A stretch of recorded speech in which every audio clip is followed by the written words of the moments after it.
Hello everyone. Before diving into today's topic, we want to take a moment to thank you for your support. Every like, comment, and subscription truly makes a difference and helps this channel grow. If you enjoy our content and don't want to miss future videos, subscribe to the channel and activate the notification bell to receive all updates. In the abyssal silence of space, where orbits intertwine like invisible paths and space stations float like monoliths in the void, a question lies hidden, one as human as it is inevitable. How will love change when we leave Earth behind? It's not merely a matter of romantic curiosity, but a growing scientific and social issue, now known as space sexology, a pioneering discipline that explores how intimacy, affection, and sexuality can, and must, adapt to life beyond Earth's atmosphere. In an era where space travel is becoming increasingly frequent, and missions to Mars or lunar colonies are no longer science fiction but advanced projects, ignoring the psychosocial and sexual components of human beings would be not only short-sighted but potentially dangerous. Space is an extremely hostile environment, where every aspect of physiology and psychology is put to the test. And yet, in the race for interplanetary colonization, the dimension of intimacy has so far remained taboo, despite its centrality to human life.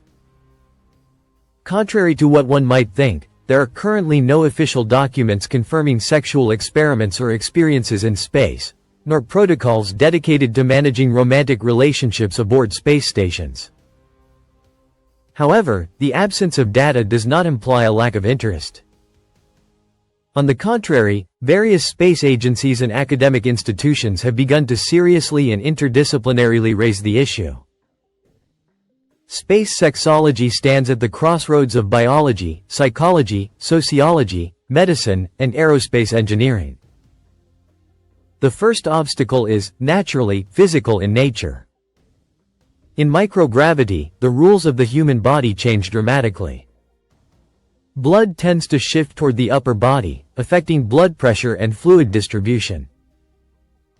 This has direct implications for sexuality. Physical arousal, hormonal response, and reproductive function are altered by conditions our biology has never encountered in its evolution. Even simple contact between two bodies can become a challenge, as every action produces an equal and opposite reaction. Without anchoring points, two people may drift apart rather than come together. Romance aboard the International Space Station requires straps, harnesses, and a fair amount of coordination. But the physicality is only part of the issue. Even more complex is the psychological dimension. Living for months in confined environments, under stress, with extreme work shifts and intermittent communication, can compromise emotional stability and relationships among crew members. Emotional bonds can become both a relief and a risk, influencing group cohesion and command dynamics. In the absence of privacy, every amplified emotion can escalate into tension or, worse, conflict. And yet, denying the need for affection, closeness, and emotional sharing would be inhuman. Earth-based studies conducted in analogous environments, such as Antarctic stations or NASA and ESA's Mars simulations, have shown that emotional interaction and the formation of personal bonds are crucial components of mental well-being under extreme conditions. A 3-year mission to Mars, with mixed crews under constant pressure, will hardly be able to avoid the emergence of romantic relationships.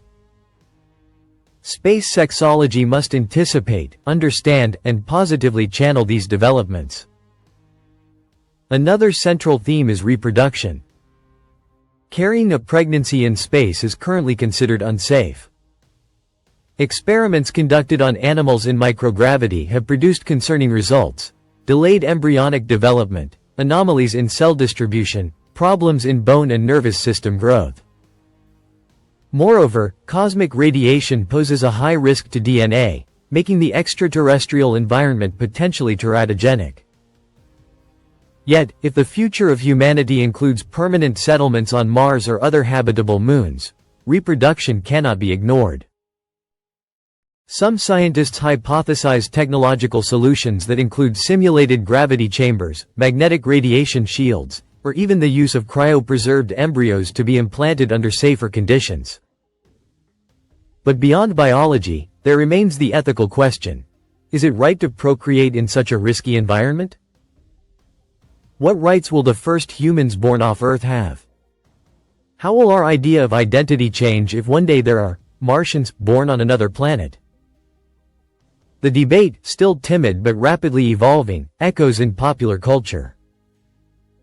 Novels, TV series, and video games are increasingly exploring space intimacy, a sign of a collective need to reflect on what makes us human, even among the stars.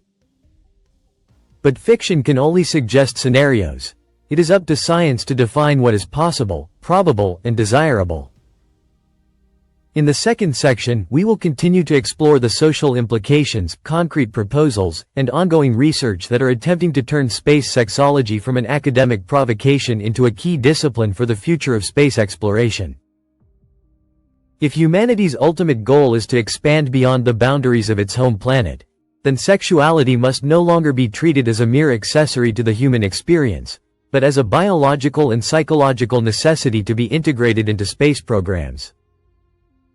This is a paradigm shift that requires us to stop treating sex as an operational taboo and start addressing it as a logistical and functional component of life in extraterrestrial environments. From this perspective, space sexology goes beyond the theoretical study of intimate relationships and evolves into a true applied science. Even today, researchers affiliated with universities and space agencies are developing experimental protocols to simulate emotional and sexual behaviors in microgravity. Robotic mannequins, biomechanical simulators, and even immersive virtual reality environments are being used to test neuromotor, hormonal, and behavioral responses in conditions that replicate orbital settings. Some experiments, still in development, aim to identify physical postures and dynamics that may be effective and safe even in weightlessness, while respecting the privacy and psychological well-being of participants. Startups are also venturing into this pioneering field. Some biotech companies, often in collaboration with medical universities, are working on personal intimacy capsules for future long-duration missions. Inflatable, radiation-shielded modules designed for moments of isolation, relaxation, and emotional connection. The goal is not just to ensure comfort, but to preserve the mental and relational balance of astronauts, especially on multi-year journeys in environments devoid of natural sensory stimuli. Psychology is also contributing. Some astronaut training programs are beginning to include modules on emotional management, affective intelligence, and nonverbal communication. The aim is to prepare individuals not only to tackle the engineering challenges of space travel, but also to build and maintain healthy and functional relationships in a context where every disagreement can have critical consequences for the mission. In the future, psychological profiles of crews may be selected based on relational compatibility, and models of effective cohabitation similar to polar expeditions, but adapted to orbital or planetary settings, may be tested. On the bioethical front, a global debate is emerging. Who will decide, and based on what criteria, whether it is acceptable to conceive children in space? What limits should be imposed to prevent abuse, discrimination, or unethical experiments? Some scholars propose the creation of a universal code for space reproduction, akin to a Geneva Convention for extraterrestrial reproductive rights. Others advocate for a more pragmatic approach. Each space colony or habitat should develop its own rules, based on its culture, resources, and specific risks. Meanwhile, some private missions are evaluating the possibility of involving couples in space, not for romantic reasons, but to test relational resilience in extreme environments. A modern form of social experiment with high scientific and potentially cultural value. The first child conceived or born in space will inevitably become an epical symbol, not only of humanity's adaptability, but of the transformation of our biological and cultural identity. A frequently overlooked but central aspect is the redefinition of the very concept of family. In a world where distances are planetary and communication with Earth can take minutes or even hours to arrive, The family may assume unprecedented forms. Emotional communities based on physical proximity, interdependent support units, relational networks oriented toward shared survival.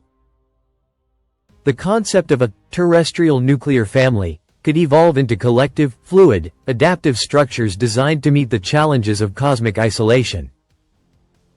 The cultural impact of this evolution will be profound. Narratives, founding myths, and social rituals will change. Celebrating a union, grieving a loss, raising a child on Mars will not resemble their terrestrial counterparts. They will be the fruit of a new civilization, one that will need to rewrite its symbolic and emotional coordinates from scratch. And space sexology, still an emerging field, will be one of the disciplines called upon to guide this transformation.